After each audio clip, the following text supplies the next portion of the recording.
আগামী 19 এপ্রিল পশ্চিম ত্রিপুরা আসনের লোকসভা নির্বাচন। সে উপলক্ষে আগামী 16 এপ্রিল নির্বাচনী প্রচারে ত্রিপুরায় আসছেন কংগ্রেস দলের সর্বভারতীয় নেত্রী প্রিয়াঙ্কা গান্ধী। এদিন তিনি দুপুর 2টা নাগাদ আগরতলা বিমানবন্দরে অবতরণ করবেন। তারপর তিনি শহরে ইন্ডি জোটের প্রার্থীদের সমর্থনে রোড শো করবেন। শুক্রবার প্রদেশ কংগ্রেস ভবনে সাংবাদিক সম্মেলনে একথা জানিয়েছেন বিধায়ক সুদীপ রায় বর্মন। এদিন তিনি বলেন, আসন্ন লোকসভা নির্বাচন ধর্মযুদ্ধের লড়াই, দেশের গণতন্ত্রকে বাঁচাতে হবে। তাই আগামী 16 এপ্রিল কংগ্রেস দলের সর্বভারতীয় নেত্রী প্রিয়াঙ্কা গান্ধীর নির্বাচনী রোড শোকে সাফল্য করতে ইন্ডি জোটের সমস্ত কর্মী সমর্থক থেকে শুরু করে আপামর জনগণকে এগিয়ে আসার আবেদন করেন।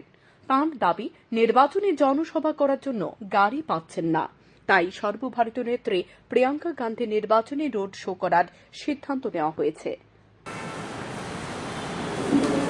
আসন্ন নির্বাচনকে সামনে রেখে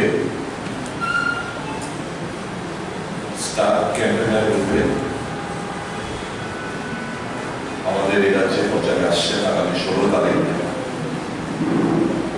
সর্বভারতীয় কংগ্রেস নেতা, সর্বভারতীয় কংগ্রেস নেত্রী,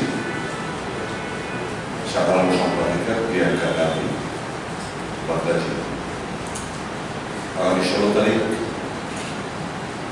সোয়াবেলায় দুপুরবেলা নেই আগরতলা বিমানবন্দরে ল্যান্ড করবে। তারপর ওখান থেকে একটা রোড শোর মাধ্যমে আগরতলা এয়ারপোর্ট থেকে পুরোনো গভর্নর হাউস থেকে রাজবাড়ি উত্তর গেট থেকে হাজন সংঘ হয়ে বরেন্দ্র চৌমুনি হয়ে বিদুরকর্তা চৌমুনি থেকে রাজবাড়ি দক্ষিণ গেট, তুলসীবতী হয়ে কামাক্ষিমণি হয়ে সূর্যচৌমুনি চৌমাথায় এই সংক্ষিপ্ত বাজারে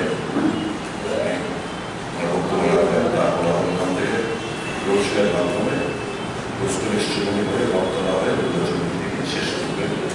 এটাই আমাদের কর্মসূচি। আগামী 16 তারিখ আমাদের সর্বভারতীয় কংগ্রেস নেত্রী প্রিয়াঙ্কা গান্ধী রাজ্যে আসছেন। আমরা এপিল করব সমস্ত জনগণের কাছে, শুধু সম্পূর্ণ জনগণের কাছে এই প্রোগ্রাম সাকসেসফুল করার জন্য সবাই এগিয়ে আসেন।